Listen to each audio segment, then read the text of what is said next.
মেয়েদের 7.5 ভরি বা তার উপরে স্বর্ণ আছে, কুরবানি দিতে হবে। এখন যদি সেই নারীর নিজস্ব কোনো আয় না থাকে তবে সে কিভাবে কুরবানি আদায় করবে? খুব দারুণ একটা প্রশ্ন। অনেক মা বোনদের তারা হচ্ছেন কোনো আয় তাদের এক্সট্রা নাই, কিন্তু স্বামীর কাছ থেকে বিয়ের সময়ে বাবার কাছ থেকে তার স্বর্ণালঙ্কার আছে 7.5 ভরি, তার মানে তিনি সাহেবে নিসাব। এখন এই প্রশ্নের প্রথম উত্তর হচ্ছে, আপনি যদি সাহেবে নিসাব হন, কুরবানি রাখলাম, একটু আটকায় রাখলাম, হ্যাঁ, একটুখানি থুক্কু দিয়ে রাখলাম কুরবানি, এবার বাকিটা আপনার জন্য কি তাহলে জাকাত দেওয়া ওয়াজিব হবে কিনা? ওয়াজিব হবে। আপনি কিভাবে তাহলে জাকাত দিবেন? আপনার তো কোনো টাকা পয়সা নাই। দুইটা হালত, আপনার স্বর্ণালঙ্কারের কিছু অংশ আপনাকে বিক্রি করে দিতে হবে। ও ভাই, এটা আপনি কেন আপনার ভাবতেছেন? 7.5 ভরি আপনার হওয়া মানে 2.5% তো আপনার না। 7.5 ভরির 2.5% তো আপনার না, এটা তো আল্লাহ। 1 লাখ টাকা আপনি মনে করতেছেন 1 লাখ আমার কাছে আছে, আসলে তো 97,500 টাকার মালিক আপনি। আপনি তো 2,500 টাকার মালিক না। আপনি কেন বলতেছেন আমি 7.5 ভরি সোনার মালিক, কোনো টাকা নাই? ওইটার মালিকই আপনি না, ওই অংশ আল্লাহর। অতএব আপনাকে ওটা বেচে দিয়ে দিতে হবে। দ্বিতীয় বিকল্প কি? আপনার স্বামীর আয় আছে, উনি বলছেন যে আমি তোমাকে এই টাকা দিয়ে দিলাম, তুমি আদায় করে দাও। স্বামী আপনাকে দিচ্ছে, ওই টাকা দিয়ে আদায় করে দিলে হয়ে যাবে। ঠিক কুরবানিতে এবার আসেন, আপনার যদি সাহেবে নেশাব হন, আপনি আপনার এই টাকা যদি আপনার থাকে তাহলে আপনার জন্য কুরবানি ওয়াজিব। আপনাকে কুরবানি দিতে হবে। আপনি কিছু একটা বিক্রি করে দিবেন, ওর অংশ দিয়ে আপনি কুরবানি দিবেন। অথবা ঠিক একই রকম আপনার হাজবেন্ড আছেন, আল্লাহ তাকে সামর্থ্য দিয়েছেন, তিনি চান না যে আপনি গোল্ডটা বেচেন, তাহলে তিনি আপনাকে একটা অংশ দিয়ে দিলেন, এটা ভালোবাসার মধ্যে হয়ে যাবে।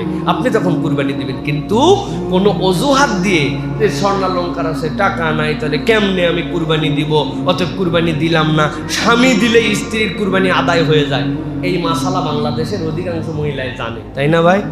যে স্বামী দিলে স্ত্রীর কুরবানি আদায়। বাবা, আপনার অসুস্থ হয়েছিল স্বামী, আপনি নামাজ পড়ে দিয়েছিলেন তখন, না উনার হয়ে, রোজা রেখে দিয়েছিলেন উনার হয়ে, তো আপনি উনার নামাজ পড়া যদি না হয়, উনার রোজা যদি না হয়, তো আপনি কেমনে তার কুরবানি আপনি আদায় করে দিচ্ছেন?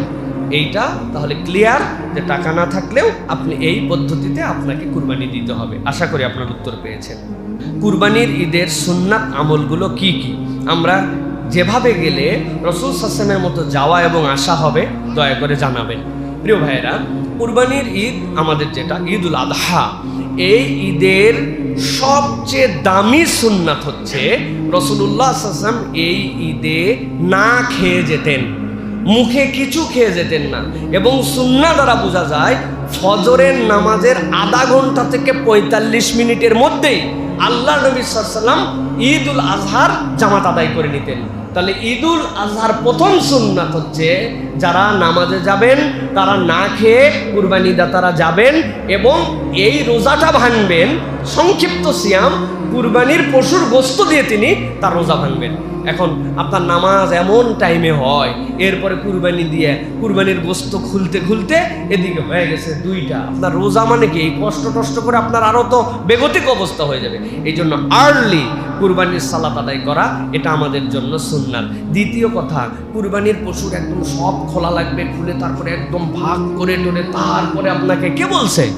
আপনি আপনার কথার কথা 7 ভাগ হয়েছে, কোনো একটা অংশের গোশত আপনি কেটে নিছেন, নিয়ে 7 দুগুণ 14 কেজি আলাদা করছেন, যে ভাই মূল হিসাবের সময় আলাদা দেখা যাবে। প্রত্যেক বাড়িতে 2 কেজি করে গোশত পাঠাই দিয়েছেন, রান্না করো করে 10টার মধ্যে একটুখানি রান্না করে একটু মুখে দিয়েছেন, খাইছেন, সুন্নতটা আদায় হলো। বুদ্ধি থাকলে অনেক কিছু হয়। তাহলে 1 নম্বর আর্লি জামাত আদায় করা এবং কুরবানির পশু দিয়ে গোশত দিয়ে ইফতার করা, সুগন্ধি লাগানো, সুন্দর পরিচ্ছন্ন জামা পরে যাওয়া, এক রাস্তা দিয়ে যাওয়া, আরেক রাস্তা দিয়ে আসা, এবং এরপরে যেটা অন্যতম গুরুত্বপূর্ণ সুন্নাত যে আপনি আল্লাহর কাছে তাকবীর পড়তে পড়তে গেছেন এবং পুরুষরাই তাকবীরটা উচ্চ কণ্ঠে পড়তে গেছেন এবং ফেরত আসছেন।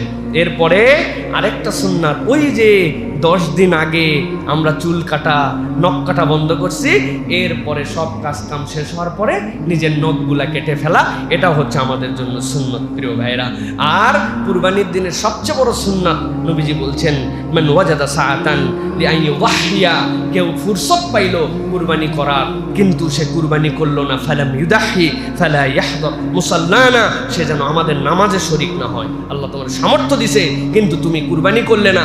নবীজি বলছেন সে যেন আমাদের নামাজে না আসে, ঈদগাহে যেন না আসে। নবীজি হুমকি দিয়ে দিয়েছেন। এই জন্য সামর্থ্য থাকলে কুরবানির দিনের সবচেয়ে বড় সুন্নত আমল হচ্ছে কুরবানি করা আল্লাহ, এবং সবচেয়ে বড় ইবাদতও এইটা, আল্লাহ রাব্বুল আলামিনের কাছে মর্যাদা করে ইবাদত। সুতরাং আমরা এটা পালন করার জন্য চেষ্টা করব ইনশাআল্লাহ। আল্লাহ যেন আমাদেরকে নবী করিম সাল্লাল্লাহু আলাইহি ওয়াসাল্লামের মতো একদম কামা হাক্কাহু সুন্নত অনুযায়ী চলে ফিরে আমাদের কুরবানিগুলোকে যেন আল্লাহ কবুল করে নেন। কুরবানি করার দোয়া কি? দোয়াগুলি না পড়লে বা না জানলে কি সেই ব্যক্তির দ্বারা কুরবানি করা যাবে? প্রিয় ভাইয়েরা, আমাদের অনেকের ধারণা যে কুরবানি করার জন্য বিশাল কোনো গোপন দোয়া আছে। কেননা আমরা দেখেছি যে যারা কুরবানি করতে আমাদের কাছে আসেন তারা কেবলা মুখে দাঁড়ায়া জিজ্ঞাসা করেন, নাম বলেন, বাপের নাম বলেন, আরেকজনের ভাগ বলেন, আর সব শোনার পরে অনেকক্ষণ কি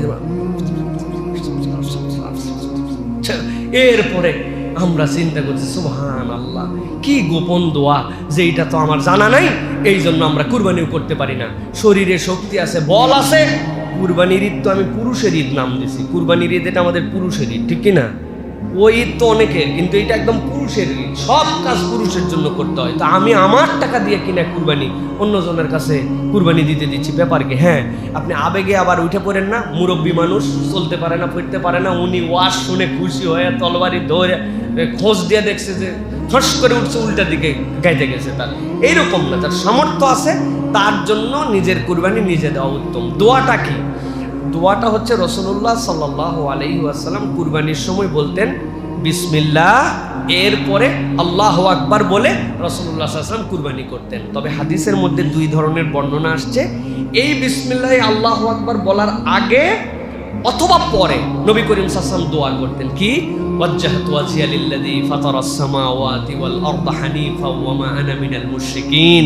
নবী করিম সাল্লাল্লাহু আলাইহি ওয়াসাল্লাম পড়তেন, অথবা পড়তেন ইন্না সলাতি ওয়া নুসুকি ওয়া মাহইয়ায়া ওয়া মামাতি লিল্লাহি রাব্বিল আলামিন। এইটুকু রাসূল সাল্লাল্লাহু আলাইহি ওয়াসাল্লাম পড়তেন। এরপরে বিসমিল্লাহ আল্লাহু আকবার জবাই করার পর রাসূল সাল্লাল্লাহু আলাইহি ওয়াসাল্লাম বলতেন আল্লাহুম্মা লাকা ওয়া মিনকা, অথবা বলতেন মিন মুহাম্মদ ওয়া আলি মুহাম্মদ। আল্লাহ, মুহাম্মদ সাল্লাল্লাহু আলাইহি ওয়াসাল্লামের পক্ষ থেকে আপনার দেওয়া পশুতে আপনার কাছে কুরবানি করলাম। মুহাম্মদ সাল্লাল্লাহু আলাইহি ওয়াসাল্লাম এবং তার পরিবারের পক্ষ থেকে, তার উম্মতের পক্ষ থেকে আপনার কাছে নিবেদন করলাম। কিন্তু জবেহের দোয়া কোনটা ভাই? তাহলে বিসমিল্লাহি, বাস আপনার দোয়া শেষ। এইটুকুর আগে পরে পড়তে পারছেন ভালো, না পড়লেও সমস্যা নাই, কিন্তু এর মধ্যে আলাদা কোনো গোপন দোয়া নাই। আজকে আপনাদের কাছে এই জন্য জবেহের গোপন দোয়া ফাঁস করে দেওয়া হলো। যাদের সামর্থ্য আছে নিজেরা নিজেদের কুরবানি দিব ইনশাল্লাহ, পারবো ইনশাল্লাহ। আর এমনি ওয়াজ্জাহতু ওয়াজহিয়া লিল্লাযী সুন্নত, যেহেতু এটা একটু আমার যদি জানা থাকে, তাহলে আল্লাহর কাছে দাঁড়ায় নিবেদন করলাম আপনার জন্য আমার জান, আপনার জন্য আমার প্রাণ, আল্লাহ রাব্বুল আলামিন আপনার জন্যই সালাত, আপনার জন্যই কুরবানি। আল্লাহুম্মা লাকা ওয়া মিনকা, আপনার জন্যই আপনার দেওয়া পশুতে কুরবানি করতেছে। কোনো ব্যক্তির নামে কুরবানি হয় না, ব্যক্তির পক্ষ থেকে আল্লাহর নামে কুরবানি। বিসমিল্লাহি আল্লাহু আকবার। বাস এই কুরবানি আমরা করার জন্য চেষ্টা করি। আশা করি আপনারা এই দোয়া শিখে ফেলছেন ইনশাআল্লাহ, ঠিক না ভাই? আল্লাহ রাব্বুল আলামিন আমাদেরকে করার তৌফিক দান করেন।